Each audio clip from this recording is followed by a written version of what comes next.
What's up, YouTube? This is my first video, and the only reason why I made this video was because there was not a video already existing on YouTube for this shotgun, which I thought was pretty odd. And so I bought it and decided I would do a review and give you a little bit of information about what I've found, since this is one of those Turkish imports that there's not a lot of information on. So, we'll get started. It is a Four Peaks, also known as Toros arms, Copolla PA1225. It is a 12 gauge pump action shotgun. It came with a rail rear sight kind of hybrid. It's a one-piece design. You can't take off the rear side. And it's got ghost rings in the back. We can't get a great look at it. And then up in the front, we have a bead side, or sorry, a fiber. And it looks like that could be knocked out with a file and glue in a smaller diameter one or a brighter one or something else if you so wanted. So go ahead and get this box out of the way. You don't get anything in the box. You don't get a choke tube wrench. It's a the choke is built into the barrel. There's no interchangeable chokes to worry about. It is a 20-inch barreled 5+1 capacity 12 gauge that is chambered in 3-inch and also takes 2 3/4 shells, of course. Zoom in here, put this around. On the barrel stamp, we have Toros arms. And what else does that say? Yeah, made in Turkey, 12 gauge, 2 3/4 or 3-inch shells. So, first got this thing loaded up. It does fit 5+1 like advertised of 2 3/4 inch shells. It does not fit 5 3-inch shells in the tube, but don't worry, we have a solution for that. Also, let's see, crossbolt safety is plastic. I don't know if that makes a huge difference to most people. Myself being a lefty and not wanting to reverse the safety, reaching under works for me, but coming around, based on this large triangular safety there in the white, that blocks my finger, and I would push the gun into safe as I were to try to bring my trigger finger into the ring. So what I did, I'll come around here. So I took my Dremel and I just shaved this off ever so slightly in the front. You can still see the red ring. That's like the detent ring where there's a spring and detent coming in from, I believe, the top. And so I refrained from sanding the top and just kind of beveled that down a little bit. And now that is no longer an issue. It just took that much, and I can manipulate this left-handed.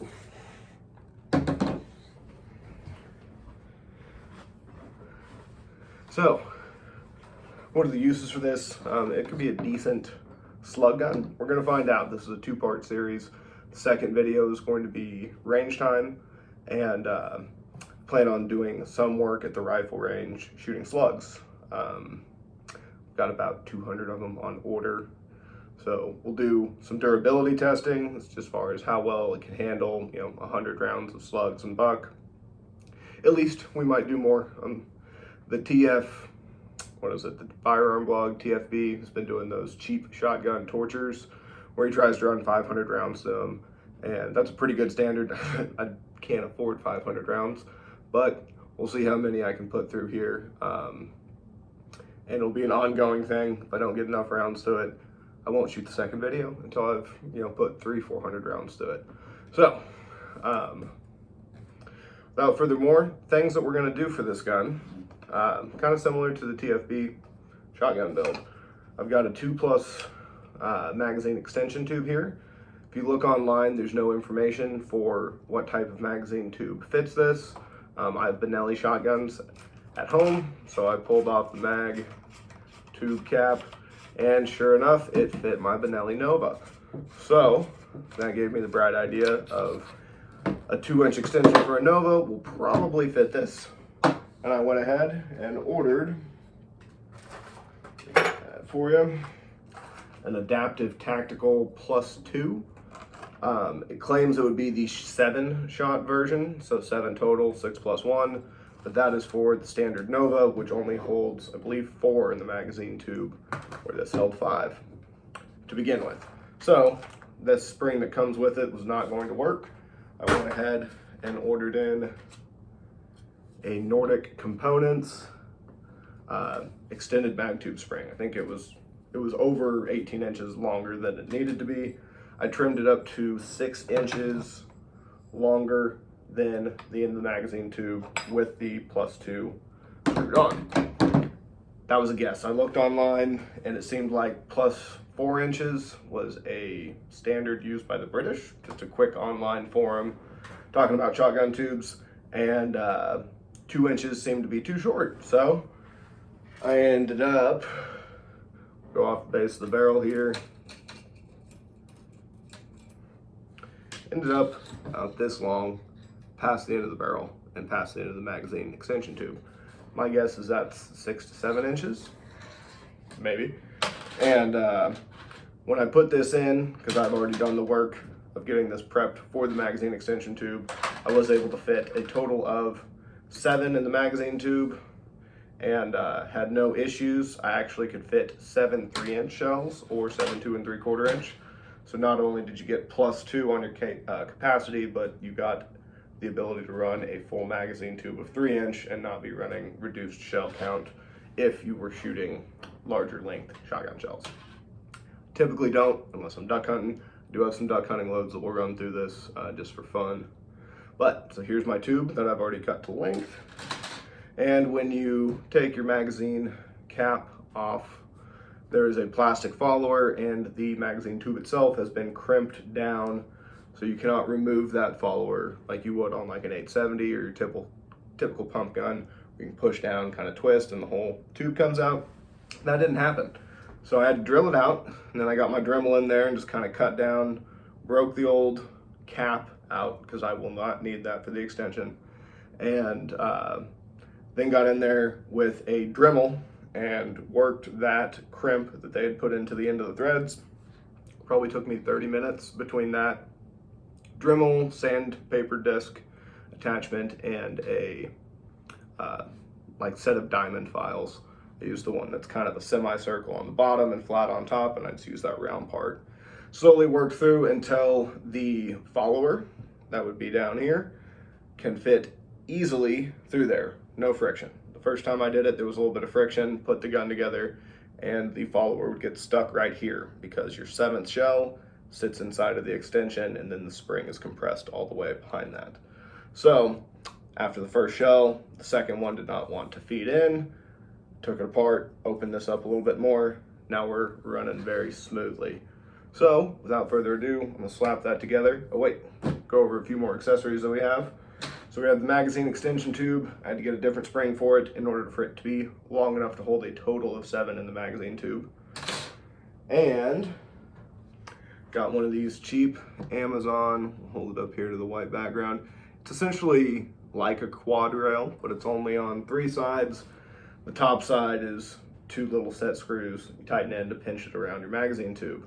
It was a universal thing. I think it was made by TriStar Arms on Amazon, and it was $15 to $20 depending on the day of the coupon. Fits right over this, and that'll screw onto the barrel. On this rail, I bought the cheapest flashlight with a pressure pad, and so far we'll see how it handles the recoil of the shotgun, but seems to be a decent light. It's bright enough. It casts 100 yards of very good light, which for a shotgun is well beyond the flashlight illumination range that you would need in a guess this could be considered a police carbine or a police shotgun for their patrol car, patrol shotgun. There we go. I probably wouldn't use it because who knows the reliability of this thing yet. It's not an 870, it's not a Mossberg or a BENELLI, some of our tried and true pump shotguns, and the Winchester, of course, can't forget that. But it runs on the rechargeable CR, what is it, 1860 batteries. They run like the e-cig mods, you see them everywhere. And it also has a cool feature where you don't have to take the thing apart in order to charge it. The lens bell rotates like you would be adjusting the focus, but instead it is actually opening up a little USB port right below this ring. So your standard micro USB that you use to charge everything else plugs right in. You can have the thing plugged in, charging next to your nightstand if this were to be a home defense type shotgun. But cool little charging method, and there's an O-ring on the inside of the bell. So as you secure that down, it's IP. It's probably not waterproof, but it would handle rain, and it would probably handle a quick splash without having any real issues, especially with these 18650 batteries. And the fact that you have pretty good, yeah, there is an O-ring on the inside of this tail cap. This thing was like 20 bucks, $28 with my coupon. Came with 2 different interchangeable tail caps. The brand of it is Mikafen, M-I-K-A-F-E-N. Probably won't see this brand when you watch this video because these things are always changing names. I know it's cheap light. I typically run at least stream lights or O-lights, but this was kind of a budget build. I think the whole thing came in under $300. I purchased it at Cabelas for $230 before tax. So anyways, waterproof-ish, came with a trackpad, and it came with one of those cheap flashlight mounts and has like the thumb screw, but it has some holes where you can put your wrench, grind it down a little tighter. I'll be Loctiting all of these before we get to the testing portion of it. And I'm trying to think if there's anything else left to show you before I start putting the thing together. I guess not. So, empty, action's open, and there's no magazine follower or spring in here because I didn't want to put the thing back to its stock configuration just to shoot the beginning of this video. So, got our new mag spring, slide that in. I believe any of the BENELLI Nova +2 extensions should work just fine, and not too difficult to get that pushed down over the spring and get the thread started.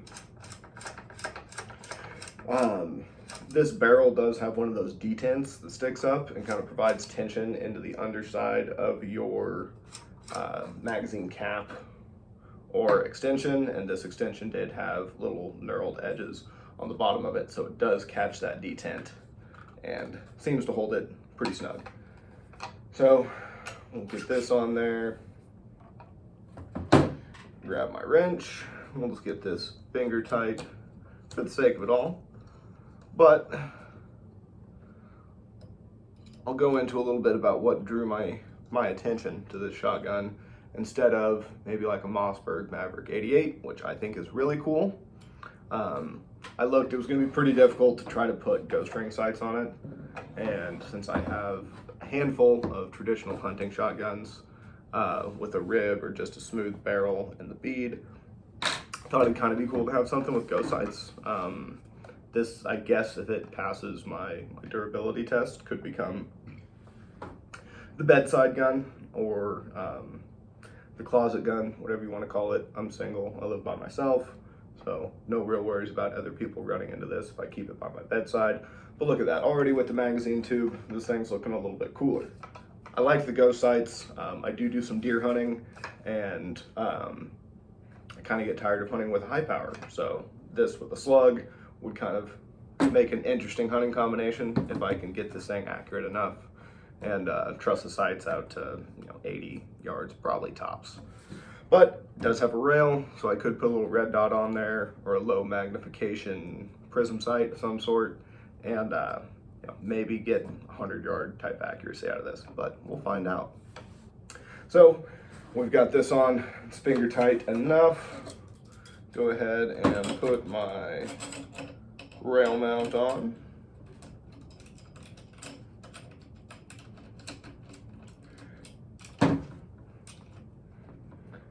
Get that semi-tight. Tail cap off the flashlight. Slide that through. I'm a lefty, so I'm putting it on the left side so it's not blocking my right eye. So I'm kind of keeping both eyes open, manipulating this thing. And we'll see. I might move it to the other side, but I liked that this thumb screw wasn't protruding too far out of the bottom. Can't even see it. And if I had it on the other side, I don't know, just didn't like it, so I didn't do it.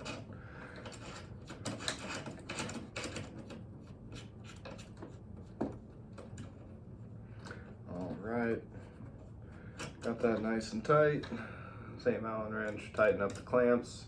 Once again, I'll be putting Loctite on all of this because I have a feeling this is going to be similar quality to like one of those Monstrum mounts, which had interesting success with.